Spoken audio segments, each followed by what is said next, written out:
I just spent 2 weeks building my CNC router, so now I just want to do something simple. So I shoved the CNC into a corner of the workshop, and today I want to turn this corkboard into 2 smaller corkboards. Looks very 1980s. So I want to cut this in half and get 2 corkboards out of it.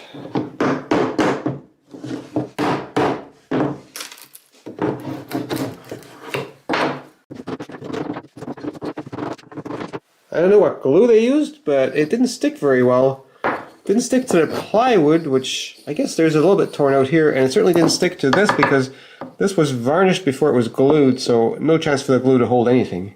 It's got a decently thick layer of cork, much better than the last one I built because the cork I bought was really thin. And now cutting it down in thickness, and I put a really shitty blade in the table saw because I figure I'll cut into at least 1 nail. That blade is shittier than I thought it was. It's not at all flat. That's why it wobbles so much. If I hold it down here, this side comes up a little bit. So I gotta bend that back somehow.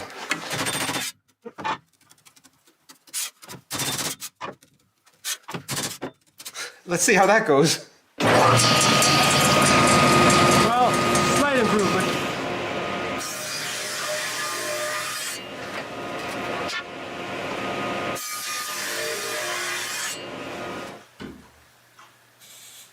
Oh, shit. Sometimes I miss the 17-foot ceiling of my old shop. I have to cut that frame down to size before I finish those cuts, and before that, I'll cut the corkboard in half.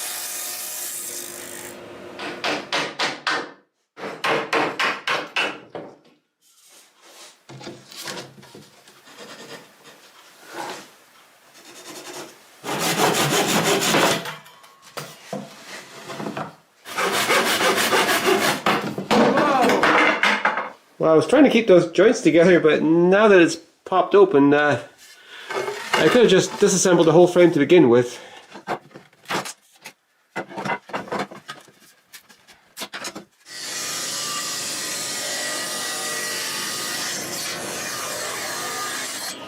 With 2 different styles of nails in the corners, I suspect that joinery didn't hold that well in the first place and I had to fix it. These 4 bits will make one of the frames, but I think it's still too clunky. That front edge doesn't need to be nearly this thick. So I'm going to cut that rabbet on the inside a little bit deeper, and I'm using a fingerboard to make sure that the workpiece is pressed against the fence.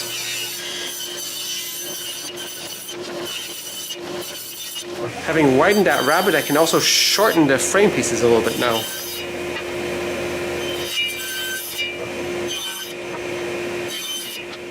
I clamped a few stops to my workbench to allow me to glue the first 2 joints of the frame.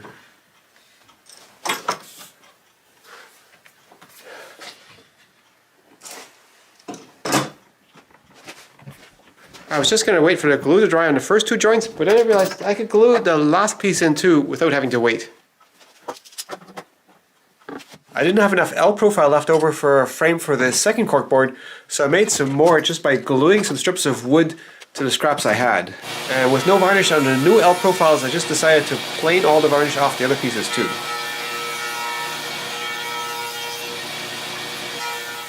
And also redoing the roundovers. So that worked out real well gluing up the last frame, so this one I've got all prepped on the bench for gluing.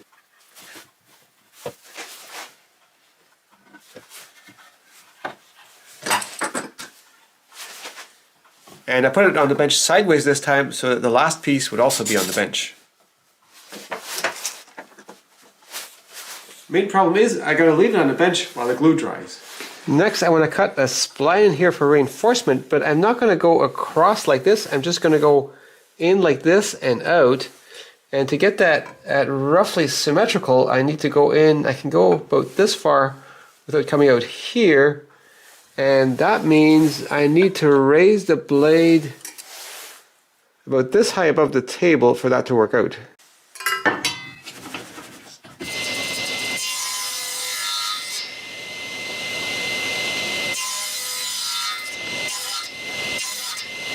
And the most annoying thing about joining with splines like that is making the splines, because it always takes a few tries to get them to the right thickness.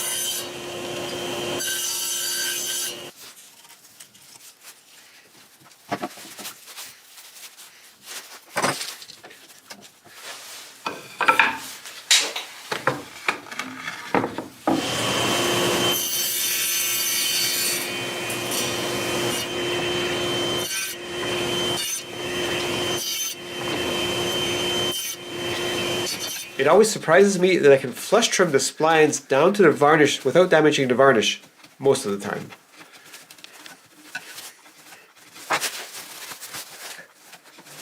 For the unvarnished frame, I could just flush trim it on the belt sander, which was much easier.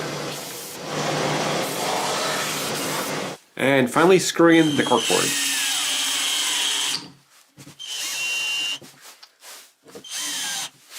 And they're done. 2 manageable sized corkboards out of 1 big one.